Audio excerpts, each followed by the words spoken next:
अमित सका हमारे नाथ नारायण वासुदेवा, हे नाथ नारायण वासुदेवा। श्री कृष्ण गोविंद हरे मुरारी, हे नाथ नारायण वासुदेवा, हे नाथ नारायण वासुदेवा। बोले भगवान की जय।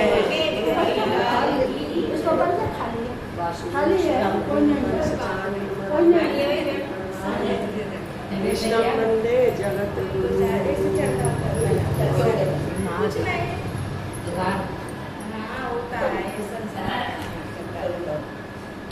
कल किसका था?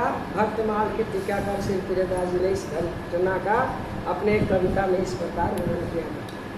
बैठे हैं गुफा में देख सिंह द्वार आए गयो, लायो यो विचार हो अतिथि याद आयो। दई जांग काट डारी कीजिए आहार अजू, महिमा अपार धर्म कठिन बने। धर्म सबसे कठिन, सबसे सेवक धर्म कठोरा भरत ने कहा। धर्म बहुत कठिन, सेवक का धर्म। क्या कह रहे इसका वो है सारांश कि दियो दर्शन आए सांच में रहो न जाए, निपट सच्चाई दुख जानियो न बिलायो है। अन्न जल देवे ही को खिजत जगत नर, अकरी कौन सके जन मन भरमायो। कह रहे हैं कि कलयुग का इंसान ऐसा है कि किसी को पानी पिलाने में भी हिचकता है, देने में उसको दुख लगता है, अन्न जल देने में भी दुख लगता है। और उन्होंने क्या करा, अपना जान काट के दे दिया शेर को, उनके द्वार पे आ गया। तो प्रियदास जी के भक्त ने कि लीजिए खाइए, आप अपना हाथ कीजिए।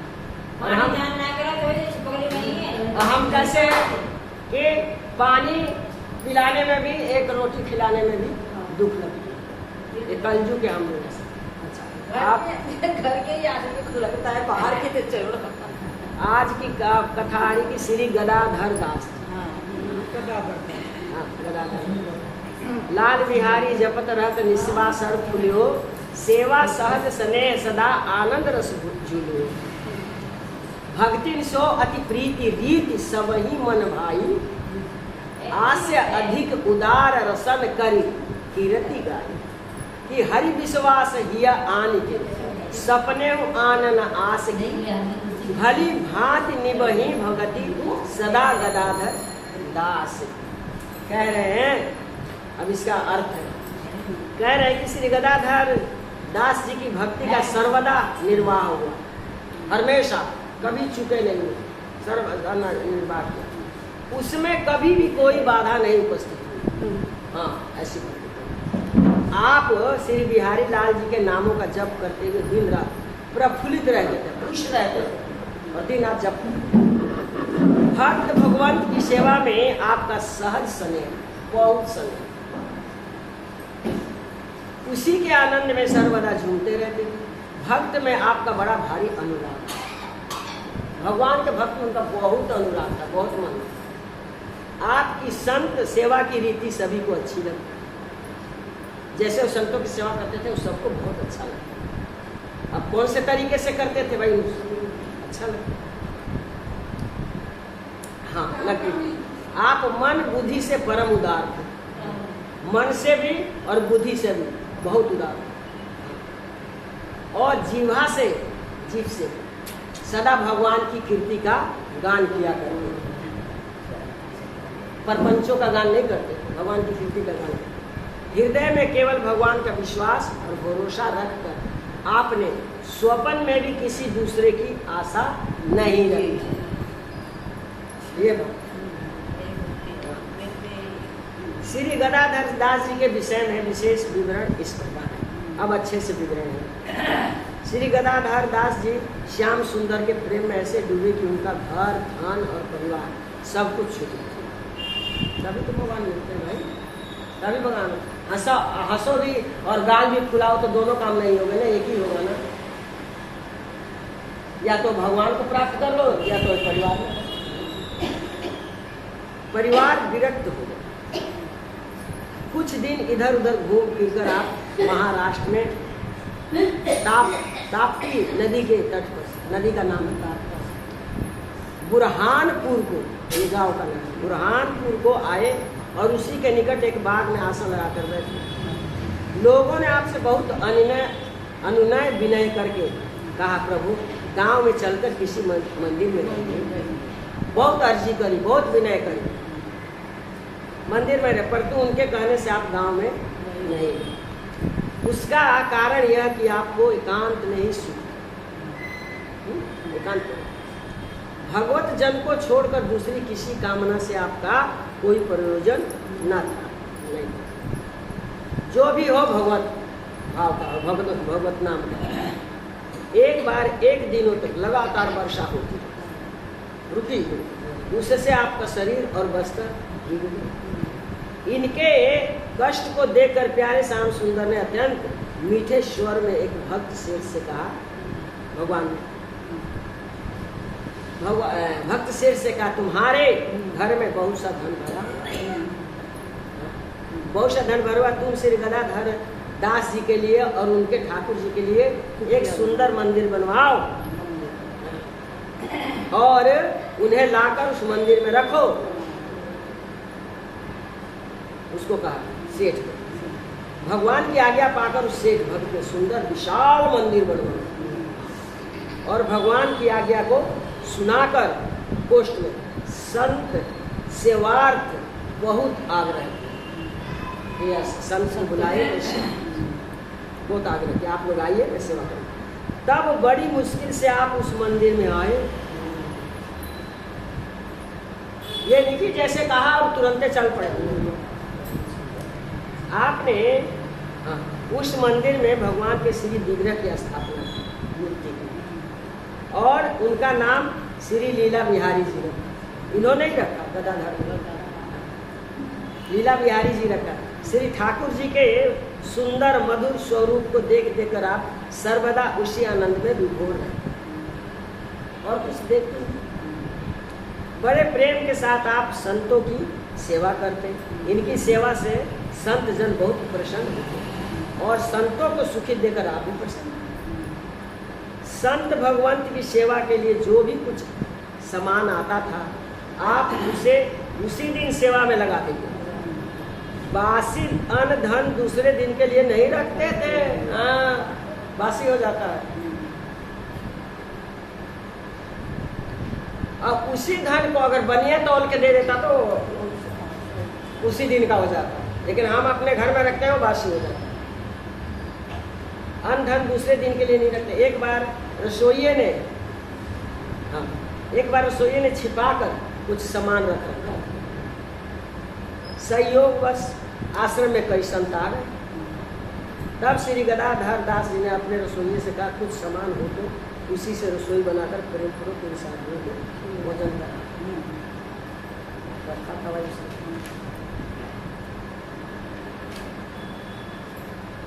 शिष्य रामदास और वेंकट दास रसोइये दो थे। श्री गदाधर दास जी से कहा, श्री ठाकुर जी भूखे न रहे, इसलिए मैंने भोग के लिए कुछ थोड़ी सी सामग्री बचाकर आपने कहा कि उसे निकालो और संतों को खिला दो। प्रातः काल कहीं न कहीं से कुछ और आएगा। भगवान पे भरोसा है भाई, तो उस किसी को भूखे सोने ही नहीं देते। आपने कहा कि उसे निकालो और संतों को खिला दो। प्रातः काल कहीं न कहीं से कुछ और आएगा। रसोइये ने आपकी आज्ञा के अनुसार रसोई बनाकर संतों को प्रसाद पवा। श्री गदाधर दास जी ने भी संतों का प्रसाद लिया और बहुत बड़े सुख का अनुभव किया। संत सेवा में इनके प्रेम को देखकर उन संतों ने प्रसन्न होकर कहा कि आपके पवित्र सुयश को सारा संसार गाएगा। सवेरा हुआ पर कहीं से कुछ भोग के लिए सामान नहीं आया। तीन पहर बीत गए, दोपहरी भी बीत गई, तीसरा पहर भी बीत गए। श्री ठाकुर जी भूखे ही, उन्हें भोग नहीं लगा। इससे रसोइये को क्रोध हुआ। वो कहने लगा, गुस्सा आ गया रसोइये, न जाने कब परमात्मा हमको ऐसे गुरु से और इस दुख से छुड़ाया। क्या ठाकुर जी भूखे थे। अच्छा, उसी समय किसी भक्त सेवक ने आकर 200 रुपये श्री गदाधर दास जी को भेंट किए। तब आप बोले, इन रुपयों को इसके माथे पर पटक दो, इन रुपयों को इसके माथे पर पटक दो, देखो यह कितना खाता है। श्री गदाधर दास जी की इस बात को सुनकर वो सेठ जा गया। उसने सोचा कि शायद महाराज जी मेरे ऊपर रुष्ट हो गए। पश्चात श्री गदाधर दास जी ने समझाकर उसका समाधान किया।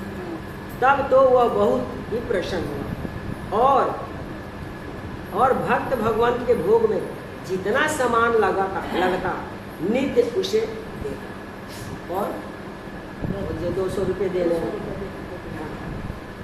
उतना जितना सामान लगता नित्य उसे देता। इस प्रकार वह सेवा करके सुख प्राप्त करने लगे। साधु सेवा में उसकी श्रद्धा अब और भी बढ़ गई। कुछ दिन बुरहानपुर में रहने के बाद आयु को थोड़ी जान पर श्री गदाधर दास जी वहाँ से चलकर मथुरा जी आ गए और वहीं रहकर परमानंद दायिनी ब्रिज लीलाओं के मधुर रस का आस्वादन कर। इस प्रकार आपने श्री बिहारी जी के तथा साधुओं की प्रेम से सेवा की। उनके श्री चरण कमलों में अपने मन को भली भांति लगाया। खुश रहो। श्री प्रियदास जी ने इसी को जो मैंने पढ़ के सुना है उसी का उसने लिखा हुआ। श्री गदाधर दास जी के इस संत प्रेम का अपने कविताओं में इस प्रकार कि बुरहानपुर ढिंगबाग तामे बैठे आय करी अनुराग ग्रह त्याग बागे श्याम सो। गांव में न जात लोग कीते हाहा खात सुख मानी लियो गात नहीं काम और काम सो। पर्यो अति मेह दे बसंत भिजाए डारे तब हरि प्यारे बोले स्वर अभिराम से। भक्त भीगी गया तब भगवान बोले सेठ को कि जा भाई वही है। रहे एक माह भक्त कही जाए लवाए इन्हें मंदिर कराओ तेरो भरो घर दाम से। मंदिर बनवा इनको ले जा, तेरा घर दाम से भरा है। नीठी नीठी ल्याए हरि वचन सुनाए जब तब करवायो ऊंचो मंदिर संवारी। इस नीठी का मतलब है मीठी मीठी, ये उनकी भाषा है। प्रियदास जी की प्रभु पधराए नाम लाल और बिहारी श्याम अति अभिराम रूप रहत निहारी। भगवान को मंदिर बनवा के उसमें पधरा के उन्हीं को देखते रहे। करे साधु सेवा जामे निपट प्रसन्न हो बासी न रहत अन सेवे पात्र झारी। बासी मेरे सब जाते करत रसोई जोई राखी ही छिपाए सामा आए घर संत आप कही जियाओ प्यार। इनको जिमाओ प्यार के जो कुछ है। हाँ बोलियो प्रभु भूखे रहे ताके लिए राखियो कछु भाख्यो तब आप काढ़ो भोर और आवे। किसको काढ़ कल और आ जाएगा। प्रात भय भूखे हरि गए तीन जाम ढरी रहे क्रोध भरी कहे कदवो छुटावे को। और रसोईया कह रहे कब ऐसे गुरु से छुटावे भगवान की इच्छा। ऐसे देखो इतने साधु बुला दिए अब सारा खिला दे, कह रहे कल भगवान ने कोई और देगा। हाँ आए पौ ताई समय 200 रुपया धरे बोले गुरु शीश लेके मारी कई तो पावे वो। इसके उसमें पटक दे 200 रुपये। हाँ वो सेठ डर गया ना। डरियो वह सामती मोपे कछु कोप किधो समाधान सब बात समझाई। पर उसको उन्होंने समझा गदाधर दास। अब तो प्रसन्न भयो अंत लगे जीते देर सेवा सुख लेत साधु रुचि उपजाई। अब तो उसकी और रुचि हुई। रहे कऊ दिन पुनि मधुपुरी बास पियो ब्रज रस लीला अति सुखदाई। लाल ले लड़ाए संत नीके भुगताए गुण जाने जीते गाए मति सुंदर लगाई, भगवान के चरणों में सुंदर मति को लगाई। बोले श्री गदाधर महाराज की जय। अब आ गया श्री नारायण दास जी।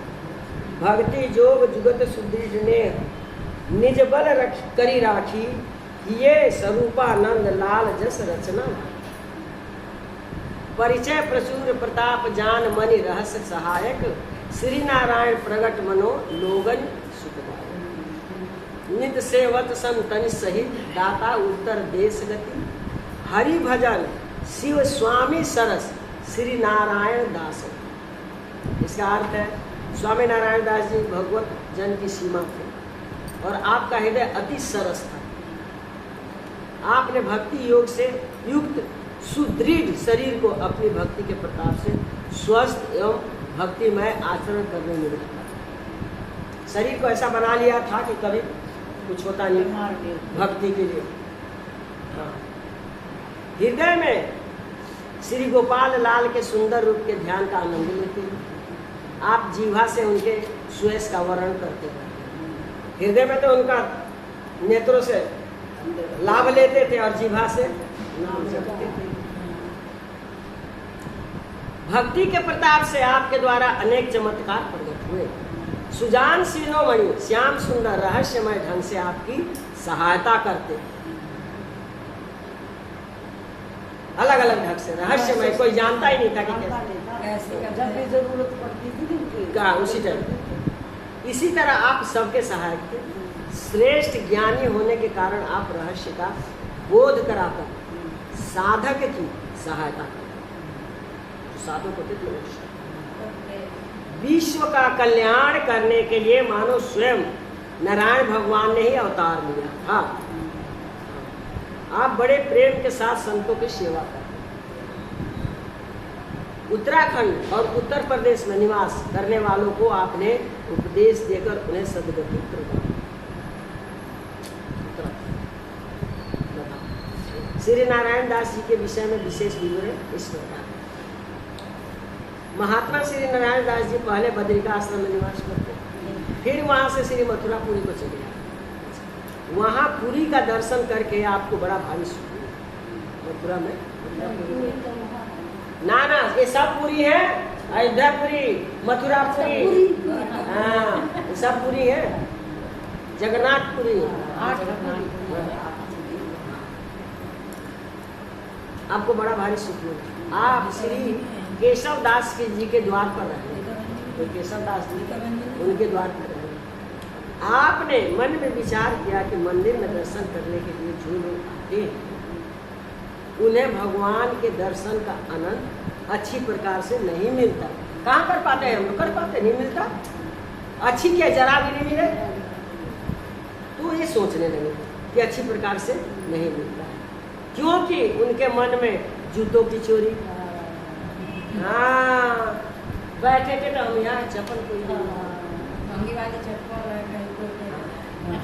जूतों की चोरी चले जाने का भय बना। इसीलिए मैं दर्शनार्थियों के जूतों की रखवाली किया करूं तो इन भक्तों को भगवत दर्शन का पूरा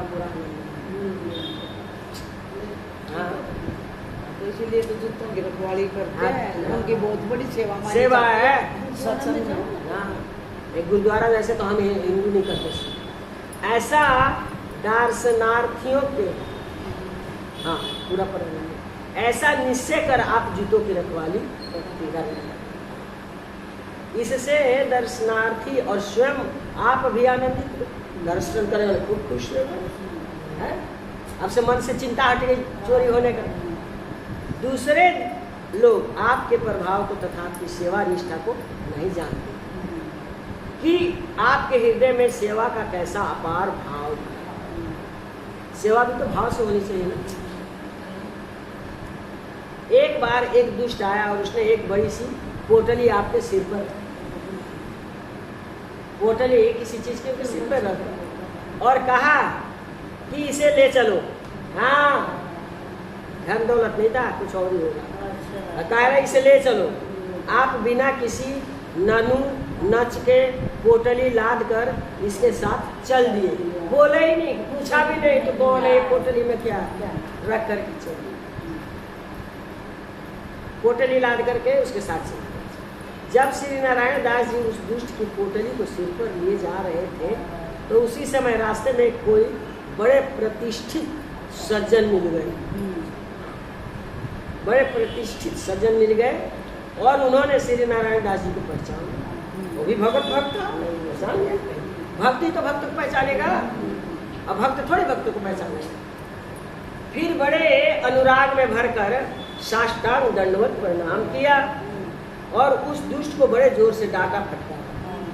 तब उस महादुष्ट ने भी आपकी महिमा को जाना और उसने भी इनके चरण पकड़ लिए। उसके मन में बड़ा दुख हुआ, पछताया, उसका देह अभिमान छूट गया। हम लोग की क्या अशक्ति है, देह में ही तो अशक्ति है, ऐसा हो जाएगा, ऐसा हो जाएगा, ये हो जाएगा, ये अशक्ति हमारे साथ। और वह पछता कर कहने लगा कि मुझसे बड़ी भारी प्रभु, मुझसे बड़ी भारी। श्री नारायण दास जी ने उसे समझाते हुए कहा, तुम्हारा काम हो रहा है, तुम अपने मन में किसी बात की चिंता मत करो।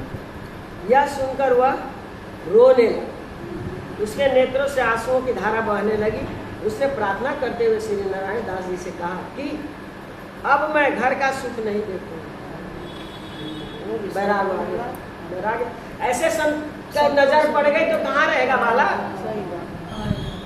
ऐसे संत की नजर पड़नी चाहिए ना, तब तो ये सब मिटेगा। अब मैं घर का सुख नहीं देखूंगा, मुझे अपनी शरण में रखिए। उसके दैन्य भाव से, दीनता भाव से एकदम झुक गया। प्रसन्न होकर आपने उसे भगवत भक्ति का उपदेश दिया। भगवत भक्ति का उपदेश दिया। उसे भी मालूम हो गया कि भक्ति जगत कैसा होता है, इस जगत से अलग ही होता है। साधु संतों में क्या विशेषता है, वो मतलब इसकी बुद्धि जाग गई, विवेक आ गया। उनकी कैसी क्षमा शक्ति होती है। इस चरित्र का तात्पर्य यह है कि साधु जन मेघ के समान समदर्शी और उदार, हर जगह पर बरसते हैं, वो ये नहीं देखते, वो कहते इसने क्या है, ये कैसा है, कौन है, नहीं, हर जगह वो एक और भगवान का ही रूप देखते हैं, पहचान जाते। प्रियदास जी ने इस घटना का अपने कविता में इस प्रकार वर्णन किया। आए बद्रीनाथ जूते मथुरा निहार ने, चैन भय और रहे जहाँ कैसो जी को द्वार है। आवे दर्शनी लोग जूतिन को सोग हिय रूप को न भोग, हो तो कियो यो विचार है। वो कह रहे कि जब इनका जूते में ही मन लगा रहा है तो भगवान के दर्शन करिए। करे रखवारी सुख पावत है भारी, कोऊ जाने न प्रभाव उर्भाव स्वभाव। आयो एक दुष्ट कोट पुष्ट सो तो शीश दई लई, चले मग ऐसो धीरज को सार। इतने धीरज भगवान कोऊ बड़ो नर देखी मग पहचान लियो, किए पर नाम भूमि परी भरी ने, जान के प्रभाव पाव लीने महादुष्ट होने, कष्ट अति पायो छूट्यो अभिमान दे। उसका भी देखकर नाम छूट। बोले आप चिंता जनी करो, तेरो काम होत, नैन नीर सोत मुख देखो नहीं गे। घर का मुंह नहीं देखो, इतना रोया वो। भयो उपदेश भक्ति देश गुण जानो साधु शक्ति को विशेष, यहाँ जानो भाव ले हो। इसका तो पीछे पढ़ेंगे। अब एक बार क्या हुआ कि भक्त नारायण दास जी ने उत्तराखंड में रहकर एकांत गुफा में समाधि लगा। संयोगवश नर नारायण भगवान पधारे और उन्होंने योग की युक्तियों को बताकर इनके कष्ट को दूर किया। कहाँ? उत्तराखंड। कि ऐसे करो भाई, दुख दूर। हाँ, तब से आपको योगी सिद्ध हो गई, सिद्धि प्राप्त हो गई। उत्तराखंड के एक गांव में एक धनी मनी वैश्य रहा बनिया। उसके वृद्ध अवस्था में एक पुत्र हुआ, बहुत वृद्ध अवस्था। उसमें उसकी बड़ी भारी आसक्ति हुई, जो कि बुढ़ापे में हुआ। किशोर अवस्था को, मतलब जब किशोर अवस्था को प्राप्त कर उसकी मृत्यु हो गई। ले जवान होते होते मृत्यु हो गई। अब इससे उस वैश्य को महान कष्ट, बेटा ही मर गया, बेटा ही मर गया ना, बेटा मर गया, जवान बेटा मर गया ना। अभी तो जवानी को हो ही रहा था तब तक मरेगा। उस वैश्य को महान कष्ट हुआ।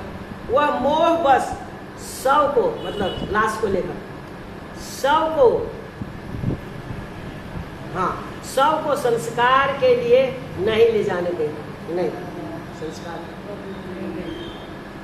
इसी बीच स्वामी नारायण दास जी संतों के बीच से उठकर भिक्षा के बहाने उस गांव में पहुंचे। समदर्शी होते, दूरदर्शी होते हैं, पहुंच गए। भीड़ देकर आप भी उसके घर में चले गए। पिता माता के करुण क्रंदन को सुनकर आपका हृदय द्रवित हो गया।